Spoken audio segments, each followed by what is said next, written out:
하신 여러분들이 되시길 주의 이름으로 축복합니다. 네, 말씀 나누겠습니다. 오늘은 삶의 예배를 드립시다 라는 제목으로 말씀 나누겠습니다. 대다수의 그리스도인들은요, 거룩한 것과 속된 것을 자꾸 구분 짓습니다. 그래서 예배, 찬양, 기도, 말씀 묵상, 목장 모임과 같이 이 교회와 연관되어서 일어나는 일들, 그 모든 일들을 가리켜서 우리는 거룩하다라고 생각을 합니다. 반면에 교회 밖에서 일어나는 일들에 대해서는 거룩하지 않다라고 여기는 경우들이 많지요. 자, 그럼 우리가 생각해 보는 것은 이겁니다. 자, 거룩하다와 거룩하지 않다를 구분짓는 기준은 뭘까요? 거룩함의 기준은 여러분 뭘까요? 하나님께서 여러분 계시는 곳이 거룩한 곳입니다. 왜냐하면 온 우주에 하나님만이 거룩하신 분이시기 때문에. 그래서 우리가 예배드린 이 예배당이 성전, 거룩한 장소인 이유는 뭐냐면 우리가 예배하는 이곳에 거룩하신 하나님께서 함께하고 계시기 때문입니다. 교회 안에서 행해지는, 교회와 연관된 많은 일들이 거룩한 이유는 뭐냐면 거룩하신 하나님께서 그 교회에 계시기 때문인 거예요. 자, 그런데 우리가 또 생각해 봐야 될 것은 이겁니다. 하나님은요, 우리가 예배드리는 이곳에만 계십니까? 자, 시편 139편 7절과 8절 함께 보실까요? 우리 다 함께 한 목소리를 읽겠습니다.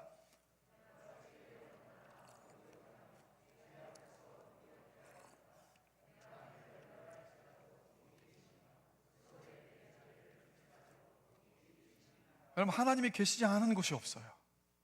하나님은 세상 한복판에 계세요. 여러분이 계시는 어느 곳에나 그곳에 하나님이 그곳에 함께하고 계십니다. 그리고 하나님은 모든 일들을 다 지금 주관하고 계시다라는 것. 이렇게 본다면 결국에는요, 우리가 있는 모든 곳이 예배의 장소가 됩니다. 우리가 하는 모든 일들이 여러분 예배가 될 수 있다라는 거예요. 그래서 로마서 12장 1절에서 이렇게 말씀하고 있습니다. 그러므로 형제들아, 다 같이 있습니다. 내가 하나님의 모든 자비하심으로 너희를 권하노니 너희 몸을 하나님이 기뻐하시는 거룩한 산제물로 드리라. 이는 너희가 드릴 영적 예배니라. 아멘. 그러니까 예배하고 말씀 듣고 기도하는 것만이 그것만이 여러분 영적인 예배가 아니에요. 여러분이 일하고 공부하고 교제하고 밥 먹는 모든 일, 여러분의 몸으로 하는 모든 일들이 바로 하나님을 예배하는 것이 될 수 있다는 거예요. 하나님께서 저와 여러분에게 정말 바라시는 것은 뭐냐면 이 성전에서 주를 온전히 높이고 뜨겁게 열정적으로 진심으로 예배하는 예배자가 되기를 원하시지만 그에 못지않게 하나님께서 바라시는 것은요, 삶의 예배자가 되는 것입니다. 삶 속에서 하나님을 예배하며 사는 삶을 하나님이 바라신다는 거예요. 여러분, 예배는 뭡니까? 우리 삶 속에서 하나님이 가장 가치 있고 귀한 분이시라는 것을 인정하는 시간이 바로 예배예요.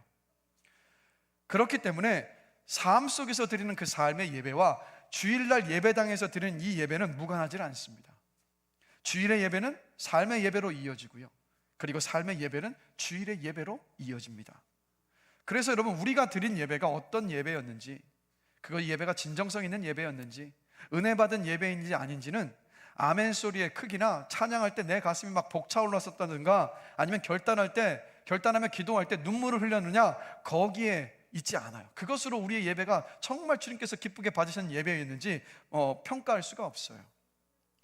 우리가 드린 예배가 정말 하나님께서 임재하시는 예배였고 하나님을 경험한 예배였는지는 예배가 끝난 시간부터요, 그리고 그 다음 예배의 자리에 올 때까지의 우리의 삶이 증명해 주는 거예요.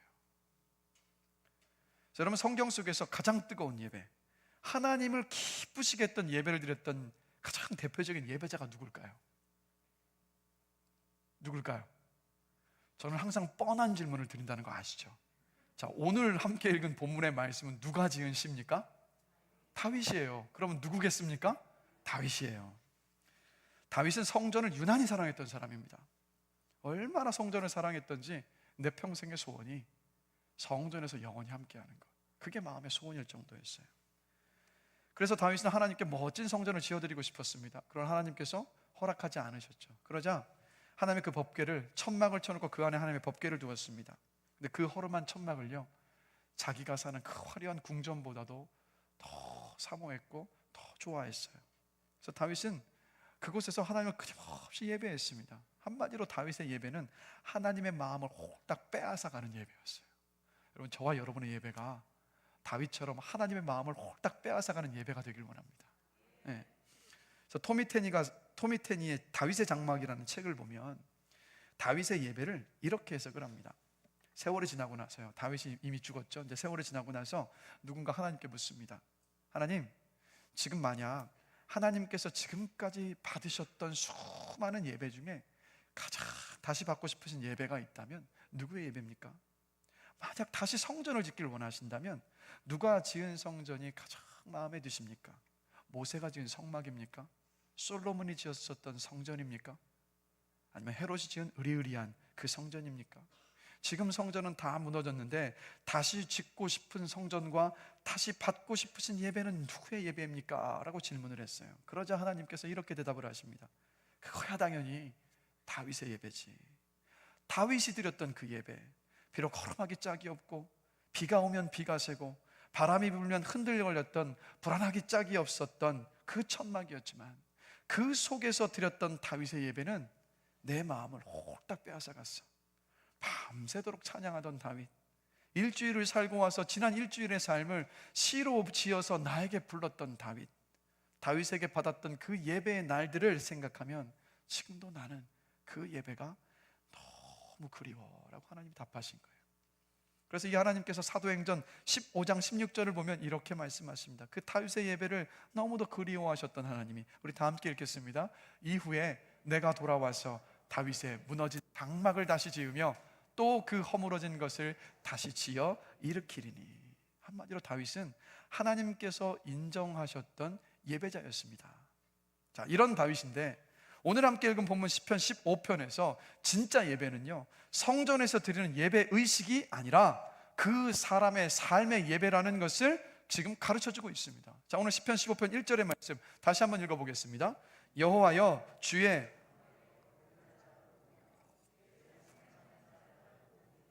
자, 이 말씀은 그냥 있는 그대로 본다면 주님께 예배할 수 있는 사람은 누굽니까? 라는 질문입니다.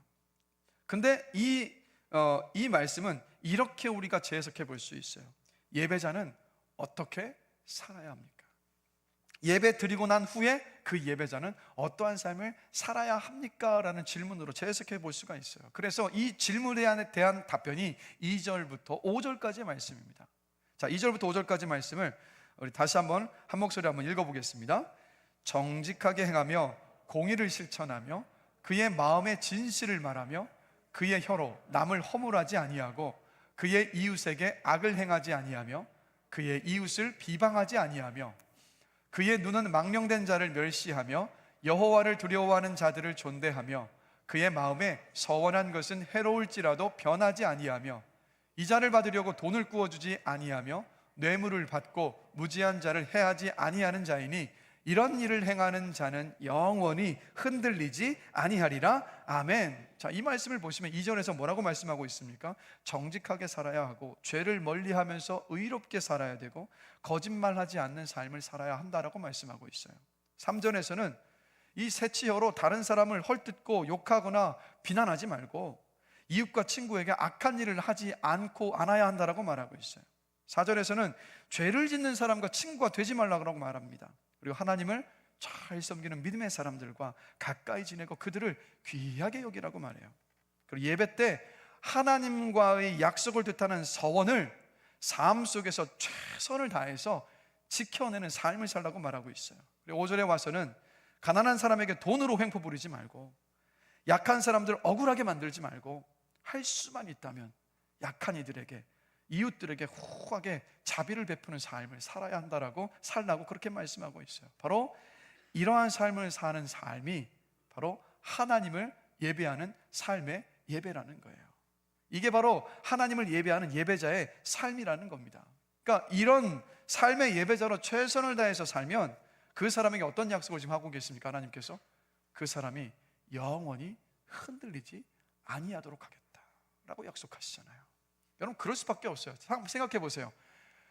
우리가 삶 속에서 늘 하나님을 예배하고 있다고 생각해 보세요. 막 1분 1초 모든 순간 하나님을 예배한다면 그 사람은요 흔들릴 수가 없어요. 왜 그렇습니까? 그 시선과 마음과 생각이 하나님께 늘 고정이 되어 있는데 어떻게 흔들리겠습니까? 절대 흔들리지 않아요.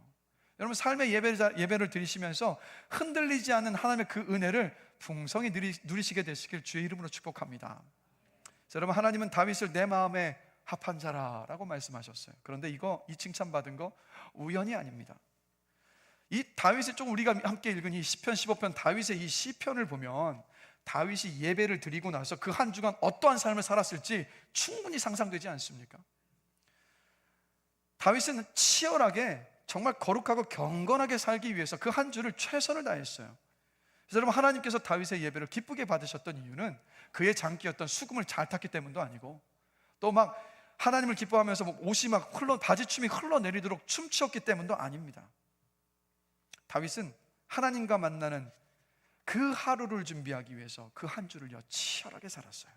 한 주간 혀에 재갈을 물리고 말을 삼갔습니다. 믿음의 친구들을 벗삼으며 그들을 존귀하게 여겼습니다. 가난한 사람들을 돌봐 주었어요. 허탄한 말이나 거짓말이나 욕하지 않기 위해서 최선을 다했습니다. 이러한 치열한 삶을 한 주간을 살았기 때문에 하나님께서는 다윗의 그 예배 기쁘게 받으셨던 거예요. 당신의 예배는 쇼인가 예배인가? 라는 책을 보면 이렇게 말합니다. 삶이 빠진 예배는 예배가 아니라 쇼입니다. 삶이 빠진 예배는 예배가 아니라 쇼입니다. 그래서 여러분, 우리 한번 이 시간이요, 우리 정직하게 돌아봤으면 좋겠어요. 이 시편 15편을 따라서 다윗처럼 우리 한번 스스로에게 한번 질문을 던져보는 겁니다. 지난 주간 나는 정직하였나? 하지 말아야 할 말을 하지는 않았던가? 내 말로 혹시 다른 사람들에게 상처를 주지는 않았던가? 이웃에게 해를 끼치지는 않았나? 믿음의 형제 자매들을 존귀하게 여겼는가? 하나님과 했었던 약속을 최선을 다해서 지켰는가? 부당한 뇌물을 받거나 혹시 갈취하지는 않았는가? 가난한 사람들의 마음을 원통하게 하지는 않았는가? 우리 주일 한 번의 예배로 우리 인생이 완전히 바뀔 수는 없어요. 그런데 주일에 우리가 이렇게 모여서 드리는 예배가 그 다음 예배를 마치고 시작한 한 주간의 삶을 바꿀 만한 힘은 되어야 하지 않겠습니까? 예배를 드리고 나서 한 주간만이라도요, 우리의 언어 습관이 바뀌고 잘못된 습관이 바뀌고 나쁜 행동이 바뀌는 그런 일들이 여러분 일어나야 되지 않겠습니까? 예배 전의 모습과 예배 후의 모습이 그래도 여러분 달라야 하지 않겠습니까? 그러니까 예를 들면 여러분, 예배 드리러 오는데 부부간에 막 세계대전이 벌어졌어요. 근데 예배에 딱 오니까 예배니까 휴전 했어요. 예배를 딱 마치고 나가자마자 우리 아까 어디까지 했지? 하면서 다시 그 전쟁을 재개할 게 아니라 예배를 마치고 나서 이렇게 말할 수 있어야 되지 않겠어요? 생각해 보니까 내 생각이 짧았던 것 같아요. 내가 먼저 사과할게요 라고요. 여러분, 이렇게 주일 예배에서 받은 은혜로 사는, 그러니까 한평생까지 말씀드리고 싶지 않아요. 그냥 주일 예배에서 은혜 받으셨으면 그 받은 은혜로 한 주만을 최선을 다해 사시는 거예요. 그러면 그 한 주 한 주가 쌓이고 쌓였을 때 어떤 결과가 될까요? 변화된 우리의 인생이 될 줄로 믿습니다. 요즘 전도가 잘 되지 않는다고 하는데 사실 그럴 만한 이유가 있어요. 그 이유를 가만히 생각해 보면 전도를 가로막는 주범은 우리의 일상이지 않겠습니까? 여러분, 세상 사람들은요, 우리가 예배당에서 뭐 하는지 몰라요. 우리가 막 찬양을 열정적으로 부르는 모습들도, 아니면 눈물 흘리며 기도하는 모습들도 그들은 본 적이 없어요. 사실 별 관심이 없어요, 그런 데는. 근데 세상 사람들이 우리를 보는 모습은 어떤 모습이냐면, 우리가 예배를 마치고 예배당 문을 열고 나갔을 때 그 모습을 세상 사람들은 봅니다. 근데 그 모습을 보면서 많은 세상 사람들이 실망하기 일수일 경우가 참 많다라는 거잖아요. 자, 여러분, 예를 들어서 이렇게 한번 생각해 봅시다. 세상 사람 누군가가 엉망으로 살고 있는 우리를 알고 있습니다. 그런데 주일날 교회에 가서 한두 시간 있다가 나오면 사람이 막 달라져 있는 거예요. 그런 사람이 근데 한둘이 아니라 많아요. 자, 만약에 이렇다면 세상 사람들이 교회를 바라보는 시선이 여러분 어떻게 되겠습니까? 이렇게 바뀌지 않겠어요? 와, 도대체 교회라는 곳이 어떤 곳이길래 저렇게 사람이 바뀌지?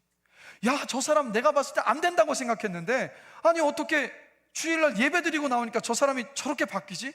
막 이렇게 막 궁금해서라도 자기 발로 교회 찾아오지 않겠습니까? 자, 여러분, 주일에 예배 드리는 예배자의 삶이 바뀌지 않으면 세상 사람들은요, 이 성전에서 우리가 예배하는 하나님의 관심을 기울이질 않습니다. 세상 사람들은 성경을 읽지 않고요, 우리의 삶을 읽습니다. 우리는 성경을 읽고 하나님을 알지만 세상 사람들은 우리의 삶을 읽고 하나님께로 나오잖아요. 여러분, 한 이야기를 들려드릴게요. 시장에서 과일을 파시는 한 할머님이 어느 교회 여집사님 때문에 교회를 다니시게 됐어요. 근데 그 이유가 이렇습니다. 한 아주머니가 이 과일을 사러 왔는데 흠이 있는 과일만 막 고르는 거예요. 그리고 나서 다 고르고 난 다음에 이게 얼마예요? 라고 물었습니다. 그러자 이 할머니가 그 아주머니에게 아니, 왜 이렇게 흠 있고 못생긴 것만 골라요? 이렇게 물었습니다. 그러자 이 아주머니가 이렇게 답하는 거예요. 우리 목사님이 시장 가서 장 볼 때 어렵게 장사하시는 분들이 파는 물건은 남들이 안 사는 물건을 사라고 하셨어요 라고 답하는 거예요. 그래서 이 마음이 너무 고마우니까 이 할머니가 가격을 이제 깎아주려고 하니까 이 아주머니가 또 얘기합니다. 할머니, 그냥 이 과일 가격, 제 가격 다 받으세요. 저는 어차피 이 과일로 샐러드 만들어 먹으면 되니까 예쁜 과일, 흠 없는 과일 필요하지 않아요 라고 이야기하더랍니다. 그러니까 이 일 이후에 이 할머니가 이렇게 고마운 사람이 어딨냐고 하시면서 주변 사람들에게 막 이야기를 하는 거예요. 그리고 교회를 찾는 사람이 있으면 이 할머니만 이렇게 말씀하신다는 겁니다. 그 아주머니가 다니는 그 교회 가시라고. 그 교회 진짜 좋은 교회라고. 여러분, 이 과일을 사러 오신 이 집사님이 죄, 십자가, 부활, 영생을 말하지 않았어요. 말하지 않았지만 성경 말하는 대로 고아와 과부들, 어려운 사람들을 돕는 삶을 직접 살았더니 어떤 일이 벌어졌습니까? 자연스럽게 사람들이 하나님 앞으로 나왔잖아요. 여러분, 이렇게 삶으로 드리는 예배가 힘이 있습니다.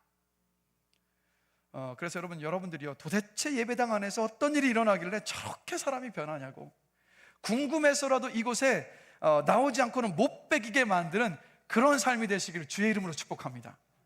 여러분의 삶이 전도가 되시기를 축복합니다.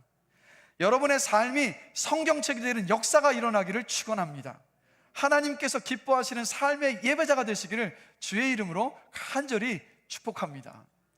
여러분, 이렇게 말씀대로 사는 그 삶이 바로 여러분 삶의 예배라는 거예요. 여러분, 그런 삶의 예배자로 최선을 다해서 사시길 주의 이름으로 축원합니다. 자, 그런데 또 다른 차원의 삶의 예배가 있습니다. 다윗은 성전을 사모해서 성전에서 사는 것이 일평생의 소원이었습니다. 성전에서 하나님의 마음을 홀딱 빼앗아가는 예배를 드렸던 예배자였습니다. 치열하게 한 주간의 삶 속에서 삶의 예배자로 살기 위해서 애썼던 사람이 바로 여러분 다윗인데, 이런 다윗이 시편 71편에서 오늘 함께 읽은 본문의 말씀이죠. 이렇게 고백을 하고 있어요. 우리 다 함께 다시 한번 읽어보겠습니다. 주 여호와여,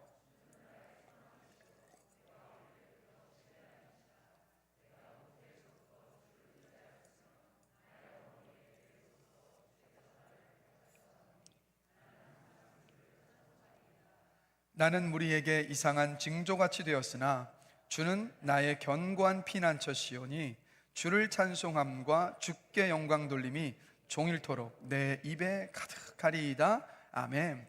이 놀라운 고백을 하고 있는데 다윗이 뭐라고 고백하냐면 어릴 때부터 하나님을 신뢰했다고. 근데 심지어 어머니 뱃속에 있을 때부터 주를 신뢰했다고 고백하고 있어요. 이 말은 뭡니까? 나는 한평생 동안 하나님만 의지했습니다. 하나님만 신뢰했습니다라는 고백이에요. 자, 이런 다윗을 하나님께서 어떻게 하셨습니까? 이스라엘의 초대 왕이었던 사울 왕의 뒤를 이어서 왕으로 택하셨어요. 그런데 왕으로 택함 받은 그 순간부터 어떻게 됩니까? 다윗은 사울 왕에게 쫓겨다니는 신세가 되어버렸습니다. 10년 동안 사울 왕은 다윗을 죽이기 위해서 따라다녔어요. 그래서 다윗의 인생이 하루아침에 10년 동안 광야를 전전긍긍하는 그런 인생이 되어버린 겁니다. 근데 이런 다윗에게 자신의 그 광야를 전전했었던 그 인생을 끝낼 두 번의 기회가 찾아와요. 어떤 기회입니까? 사울 왕을 죽일 수 있는 기회. 근데 그때마다 다윗은 이렇게 말합니다. 하나님이 기름 부으시고 택하신 사람을 내가 죽일 수 없다라고 하면서 그 사울 왕을 풀어줘요. 풀어줬으면 이제 더 이상 쫓아오지 않아야 되는데 이미 사울 왕은 또다시 따라와요. 그러면서 두 번이나 다윗은 사울 왕을 살려줍니다. 그럼 어느 날 왕이 됐습니다. 왕이 되기 전에는 사울 왕에게 쫓겨다녔는데 왕이 되고 나니까 이번에는 아들 압살롬이 반역을 일으켜서 다윗의 왕좌를 차지해버립니다. 이제는 아들에게 쫓기는 시대가 됐어요. 아들을 피해서 도망가던 중에 시므이라는 사람이 다윗에게 돌을 던지면서 다윗을 저주했습니다. 그런데 그때 다윗 주변에는요, 이 용맹한 무장한 용사들이 질비했단 말이에요. 근데 그 모습을 보고 이 부하들이 시므이를 내가 가서 죽이겠습니다라고 이야기할 때 다윗이 또 그때 이렇게 말합니다. 내 아들도 나를 죽이려고 하는데 하물며 다른 사람들이겠느냐? 하나님께서 내 원통함을 보고 계시니까 하나님께서 선으로 갚아주실 것이다 라고 이야기하면서 그 심의를 살려줍니다. 그럼 뭡니까? 열정적인 성전의 예배자였던 다윗, 치열하게 삶의 예배를 드리면서 살기를 애썼던 다윗은요, 그의 일평생의 삶 동안 하나님을 철저하게 신뢰하며 살았던 거예요. 하나님만 신뢰했던 사람이 바로 여러분 다윗이었습니다. 그래서 하나님만 신뢰하면서 한평생을 살았던 다윗이 아들 솔로몬에게 왕위를 물려주면서 그 마지막 하나님께 부름받기 전에 아들 솔로몬에게 이렇게 권면을 해요. 열왕기상 2장 3절입니다. 우리 함께 한 목소리 읽어보겠습니다.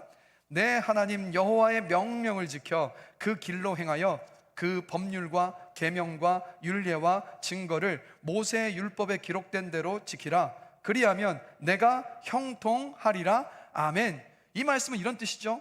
너를 형통케 하실 하나님을 신뢰해라. 형통케 하실 하나님을 신뢰하면서 말씀에 순종하며 살아라 라는 다윗의 마지막 권면이었습니다. 아들을 향한. 자, 그럼 우리가 생각해 봐야 되는 것은, 여러분, 형통이 무슨 뜻인가요? 자, 형통이 어떤 의미입니까, 여러분? 우리는 흔히 형통을 내가 원하고 바라는 대로 모든 일들이 술술 잘 풀려가는 것을 형통이라고 생각을 합니다. 하는 것마다 잘 되고 하는 것마다 대박 나고 이걸 형통이라고 생각을 하는데, 여러분 근데 잘못 알고 계신 거예요. 성경이 말씀하고 있는 형통은 그게 아닙니다. 이 형통이라는 단어는 히브리어로 찰라흐라는 단어예요. 이 찰라흐의 의미는 뭐냐면 이런 뜻입니다. 모든 막힌 것을 뚫고 나가는 것, 강을 건너는 것, 산을 넘어가는 것, 앞으로 나아가는 것, 장애물을 극복하고 돌파하는 것이 바로 형통이에요. 이게 찰라흐, 형통의 의미입니다. 자, 여러분, 강으로 가로막혀 있지 않은 게 형통이 아니라 강이 가로막혀 있지만 강을 건너가는 게 형통인 거예요. 힘들고 벅차지만 불가능해 보이지만 하나님이 함께 하심으로 그 어려움을 이겨내고 마침내는 승리하는 것, 여러분 그게 바로 성경이 말씀하고 있는 형통입니다.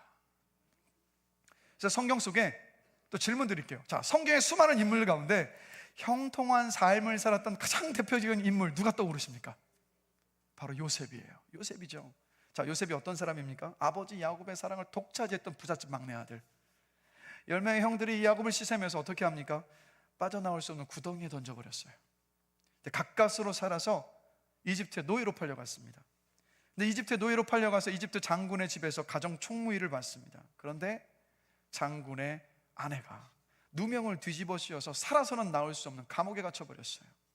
자, 억울하게 누명 뒤집어 쓰고 감옥에 갇힌 요셉은요, 형통한 사람이 아니었습니다.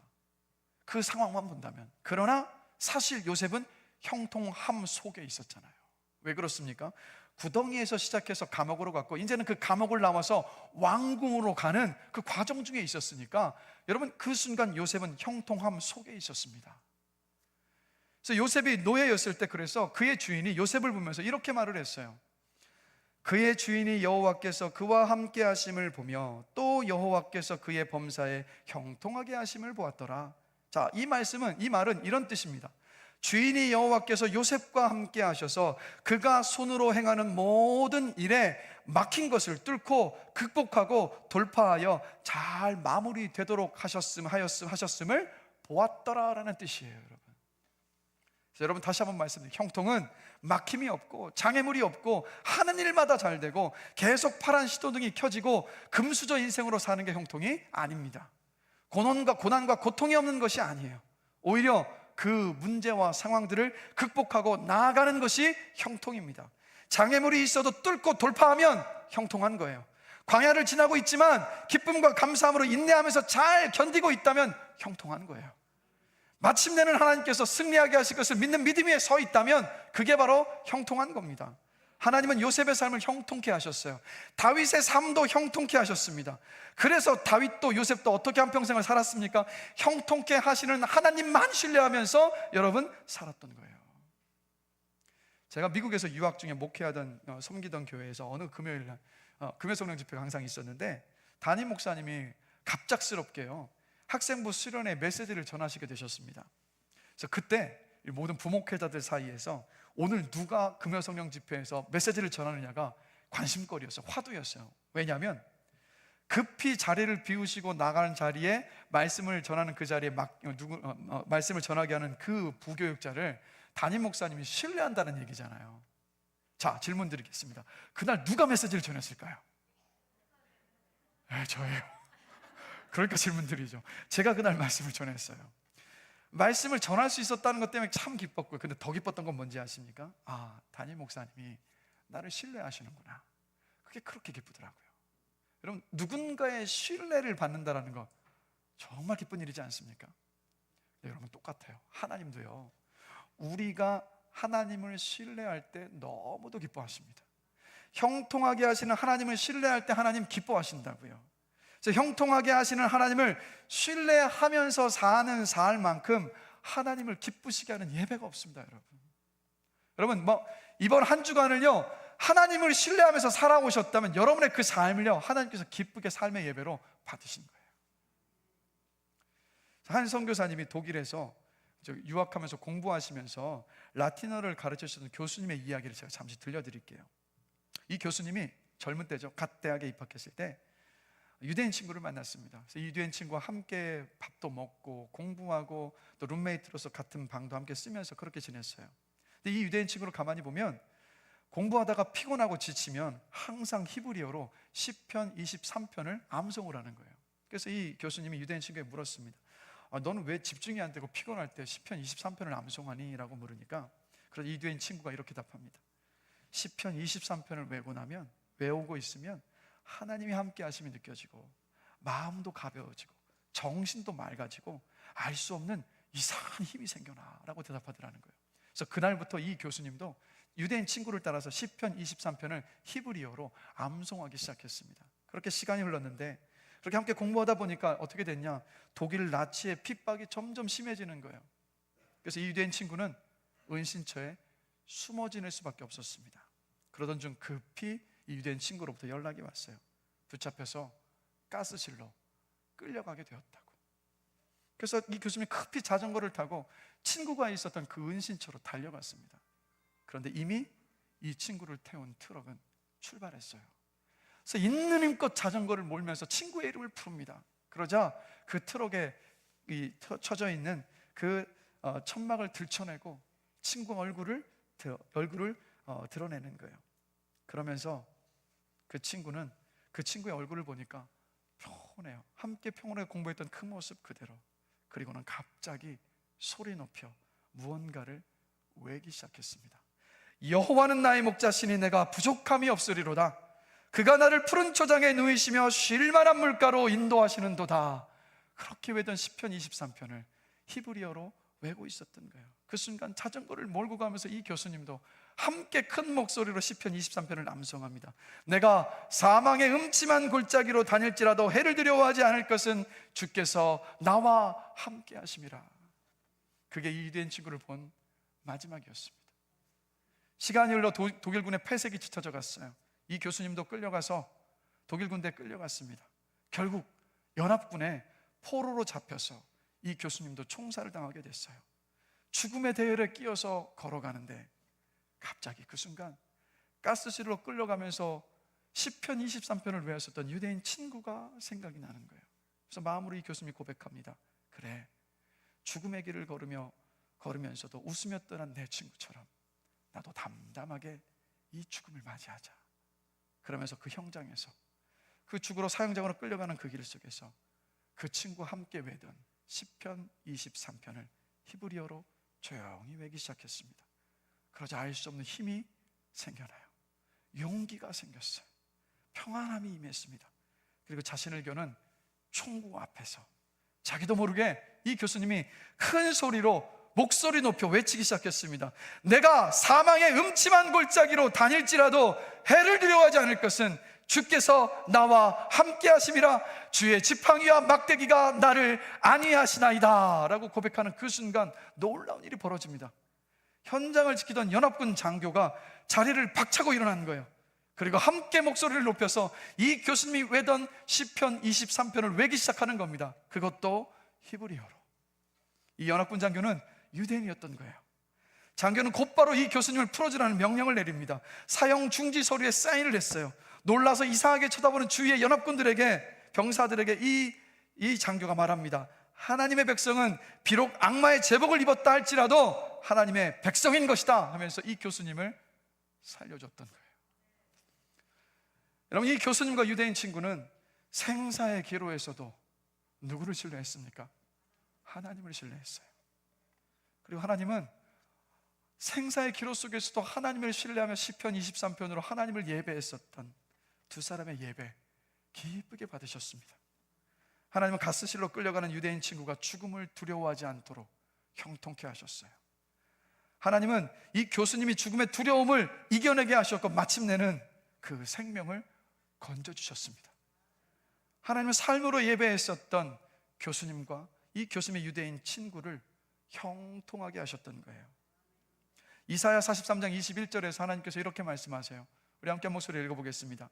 이 백성은 나를 위하여 지었나니 나를 찬송하게 하려 함이라. 이 말씀이 단순하게 보면 백성들아 나는 너희를 예배하라고 지었으니까 나를 예배해라 라는 뜻으로 봐요. 맞죠? 단순하게 그렇게 볼 수 있지만 사실 그런데 이 말씀을 조금만 깊이 생각해 보면 하나님이 지금 이렇게 말씀하고 계신 거예요. 이 백성은 내 백성이다. 아무도 내 백성 건드리지 못한다. 나는 반드시 내 백성의 입에서 나를 찬송하는 소리가 나오게 할 것이다 라는 뜻이에요. 여러분 하나님은 실수하지 않으신다라는 찬양이 있는데 여러분 이 가사 한번 보실까요? 우리 다 함께 한번 읽어보겠습니다.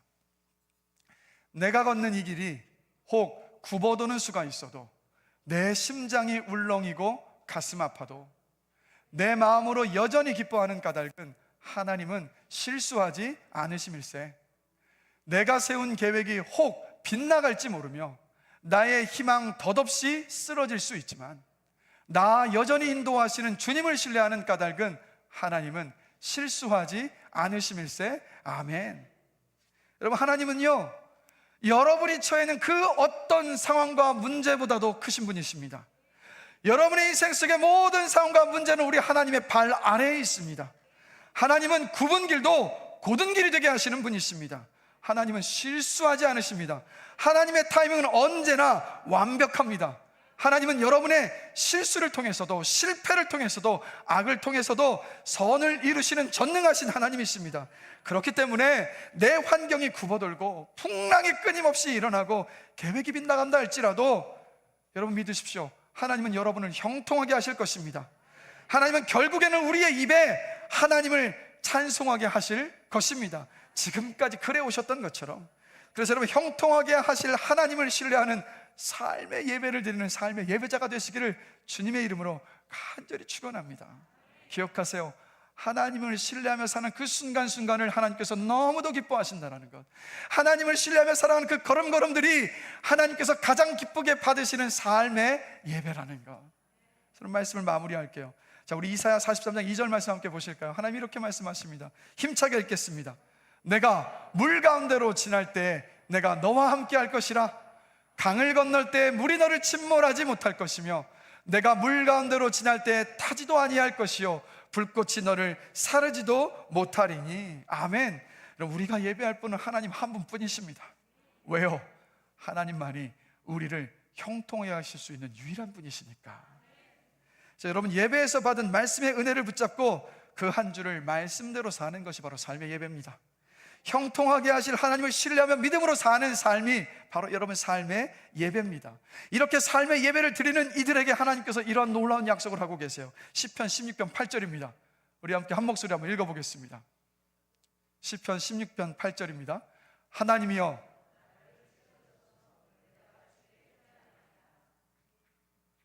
내가 여호와를 항상 내 앞에 모심이여 그가 나의 오른쪽에 계심으로 내가 흔들리지 아니하리로다. 자, 이 말씀 다시 보세요. 내가 여호와를 항상 내 앞에 모신다. 늘 삶의 예배를 드리는 사람들이잖아요. 그런데 어떻게 하신다고요? 그가 나의 오른쪽에 계심으로 내가 흔들리지 아니하리로다. 아멘. 삶의 예배를 드리는 사람은 결코 흔들리지 않습니다. 미국 교회에서는 예배 중에요 자주 이런 고백을 해요. I will not be the same. I will not be the same. 무슨 뜻입니까? 나는 전과 같이 살지 않겠습니다. 여러분 주일에 우리가 드리는 예배가 한 주를 살 힘이 되는 예배가 되기를 간절히 축원합니다. 예배 전과 예배 후가 정말 달라지는 저와 여러분이 되길 원해요. 전과 같이 예배를 드리고 그 한 주를 전과 같이 살지 않기 위해 최선을 다하는 저와 여러분이 되기를 원합니다. 걱정과 근심과 염려와 두려움에 한숨 지으며 사는 것이 아니라 형통하게 하실 하나님을 신뢰하며 사는 여러분들이 되시기를 주님의 이름으로 축원합니다. 우리 함께 한번 고백해 보겠습니다. 하나님, 전과 같이 살지 않겠습니다. 삶의 예배자로 살겠습니다. 다시 한번 고백합니다. 전과 같이 살지 않겠습니다. 삶의 예배자로 살겠습니다. 하나님이 기뻐하시는 삶의 예배자로 사시는 여러분들이 되시기를 주님의 이름으로 간절히